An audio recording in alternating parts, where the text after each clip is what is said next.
Todos hemos sentido esa sensación, ¿no? Totalmente.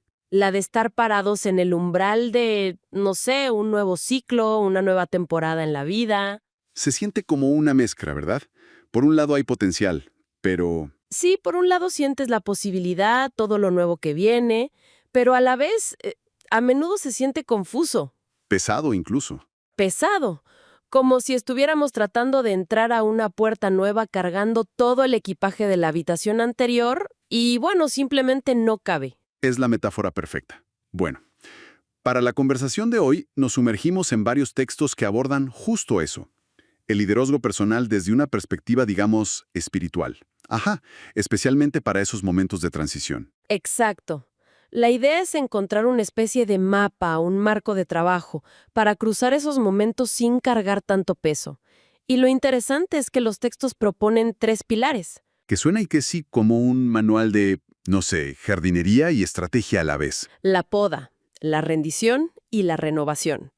Nuestra misión hoy es desempacar estos conceptos y ver qué herramientas prácticas nos ofrecen. Y lo que es fascinante, y creo que es el punto de partida, es que la idea central que conecta todo este material es una paradoja. Una paradoja. Sí, una paradoja fundamental. En el contexto de estos escritos, se nos dice que el camino hacia arriba comienza de rodillas. Uf, qué fuerte. Y se recalca que la rendición no es un acto de debilidad, para nada. Se presenta como, y cito, el acceso legal a la fuerza del cielo. De hecho, hay una frase en las fuentes que creo que será nuestro hilo conductor hoy. A ver. El avance vive al otro lado de la rendición. Ok, me encanta. El avance vive al otro lado de la rendición. Desentrañemos eso. Empecemos por el principio, el primer pilar. Teología agrícola muy potente, tomada de Juan 15:2. La idea básicamente es que antes de que una planta pueda dar más fruto, primero hay que podarla. Exacto. Primero hay que cortar. Y esto implica identificar con honestidad qué hábitos, qué relaciones o incluso qué proyectos pertenecían a la temporada anterior. Pero que ya no tienen espacio en la nueva. Justo. Se insiste mucho en que, en el liderazgo personal, más no siempre es mejor. Claro, a veces para crecer, primero hay que cortar. Y para hacer ese corte de forma precisa, los textos proponen una herramienta. Sí, lo que llaman una guía de introspección, que busca ayudarnos a identificar el peso muerto. Y las preguntas que propone, la verdad, son increíblemente reveladoras. Como por ejemplo, Por ejemplo, una de ellas es, ¿qué pensamiento o preocupación es lo primero que invade la mente al despertar y lo último antes de dormir? ¡wow! Y el texto es muy directo. Si la respuesta genera ansiedad, es una carga que no ha sido rendida. Claro, y lo que me llama la atención de esa pregunta es que apunta a la raíz, no al síntoma. No pregunta qué te preocupa, sino, Sino, ¿dónde sientes que si sueltas todo se cae? exacto, es mucho más profundo. Va directo al núcleo del control. Totalmente. Y hay otra pregunta crucial en esa guía que es, a ver, ¿en qué área de la vida se siente que si uno no empuja, Dios no va a actuar?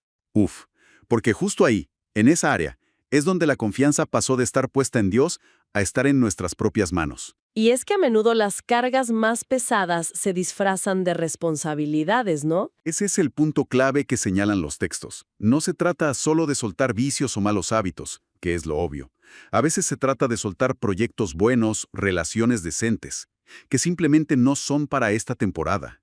Esa es la parte más difícil de la poda. Uf, eso sí que es un desafío. Soltar algo bueno porque ya no es lo correcto para el ahora. Y bueno, los textos no se quedan solo en la reflexión. Proponen una dinámica muy práctica. El intercambio en el altar. Esa misma. Y el primer paso se alinea con esto. Se llama el inventario del peso. La instrucción es tomar un papel que sea áspero u oscuro Simbólico. Muy simbólico. y escribir ahí todas esas cosas que deben morir o que ya no se pueden seguir cargando. Dan ejemplos muy concretos.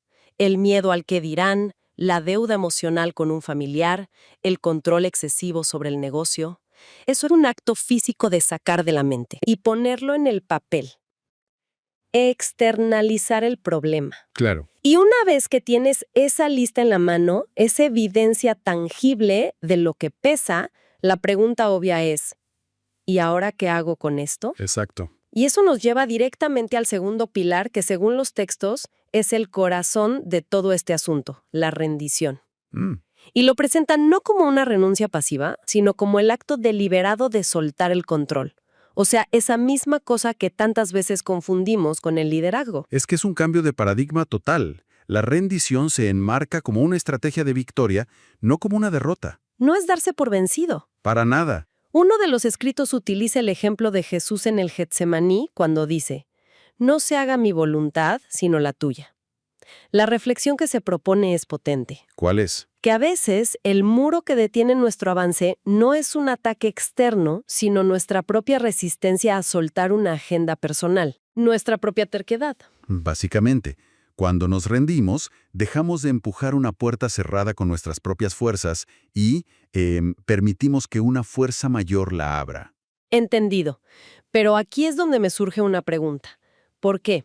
Para alguien en una posición de liderazgo, acostumbrado a tomar decisiones, a tener el control, Claro. ¿cómo se diferencia la rendición estratégica de la que hablan los textos de la simple pasividad o peor, de la irresponsabilidad? Esa es la pregunta, claro. Porque podría malinterpretarse como, bueno, entonces no hago nada y que todo se resuelva solo. Y los textos son muy claros al respecto. La diferencia fundamental está en la intención y el foco.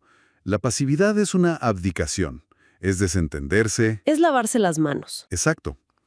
La rendición estratégica, en cambio, es una transferencia de responsabilidad. No es decir, esto ya no importa, sino, esto es tan importante que lo pongo en las manos más capaces que las mías. Ah, ya veo. La acción humana no se detiene por completo, sino que cambia de naturaleza.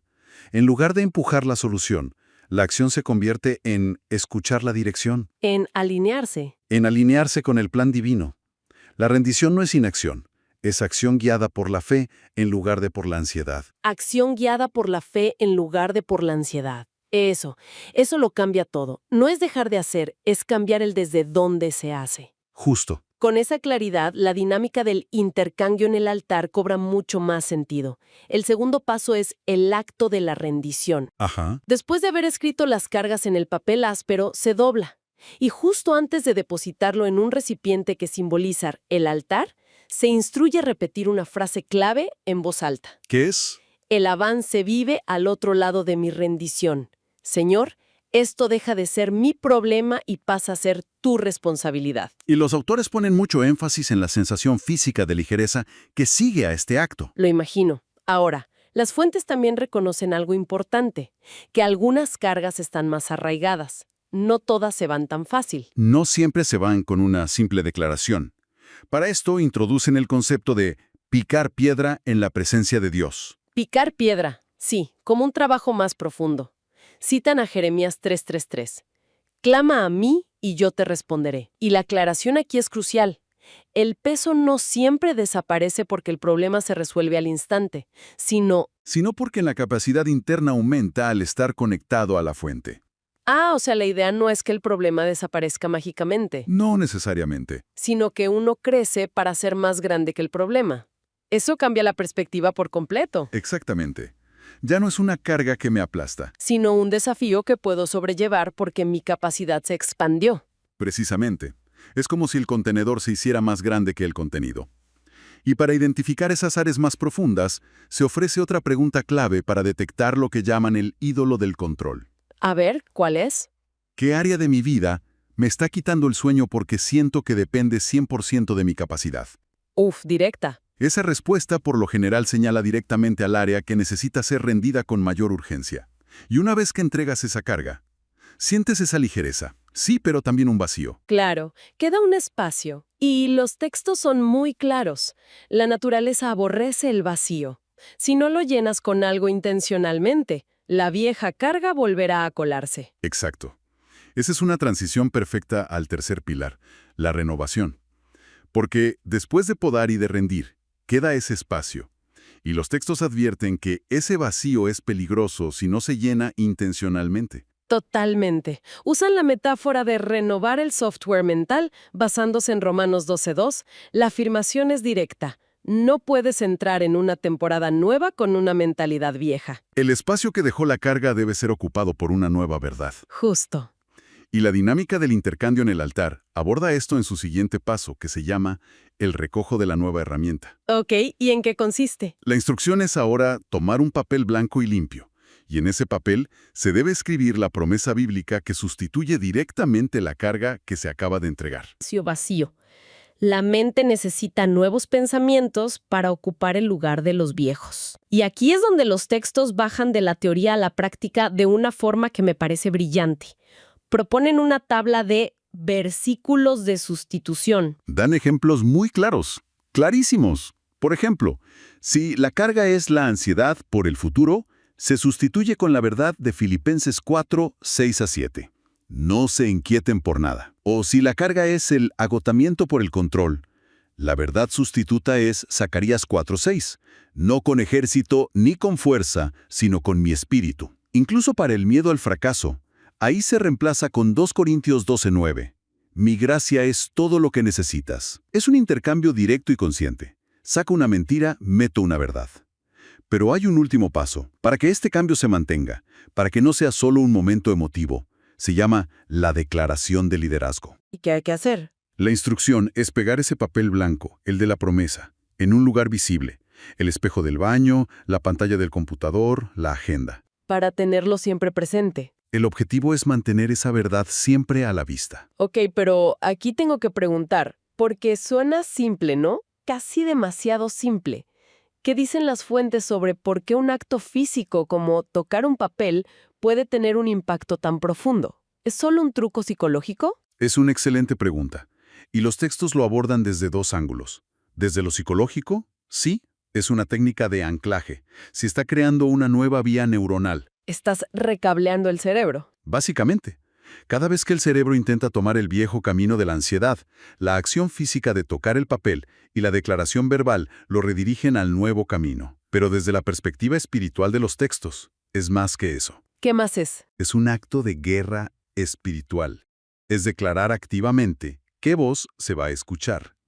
La instrucción es que, durante los siguientes 7 días, cada vez que la ansiedad intente regresar, Que va a intentar regresar, claro que sí. se debe tocar físicamente ese papel y declarar: mi mente está alineada a la verdad, no a la carga.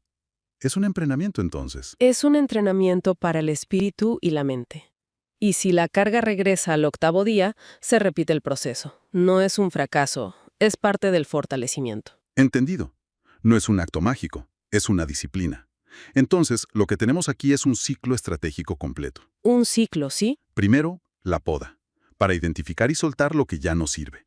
Luego, el acto central, la rendición, para entregar el control de forma deliberada.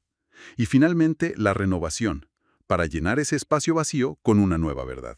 Todo vuelve a esa idea central, a que el verdadero avance espiritual ocurre cuando se suelta el control. Y la reflexión final que ofrecen las fuentes es quizá la más profunda. El liderazgo personal desde esta perspectiva no se mide por el terreno conquistado, por los logros visibles. ¿Por qué se mide entonces? Se mide por cuánto del corazón le pertenece a Dios. La pregunta no es qué tan fuerte soy, sino qué tan rendido estoy. ¡Wow! Porque si Él tiene el control, el avance se vuelve inevitable. Ya no depende de la fuerza humana, sino de su fidelidad. Para que todo esto no se quede solo en un concepto, los textos cierran con una sugerencia muy provocadora. Una pregunta para la reflexión personal. A ver, La plantean así. Para que esto se concrete, ¿qué pasaría si se eligiera una situación específica que genera ansiedad? Y durante los próximos 3 días se aplicará un ayuno de control. un ayuno de control. Tiempo únicamente a la oración, a escuchar. Es un experimento aterrador para muchos. Totalmente. Y la pregunta que queda en el aire es, ¿cómo podría manifestarse lo divino cuando lo humano, deliberadamente, se detiene? Porque el silencio puede ser más ruidoso que la acción. Pero ahí es donde, según los textos, ocurre el verdadero cambio.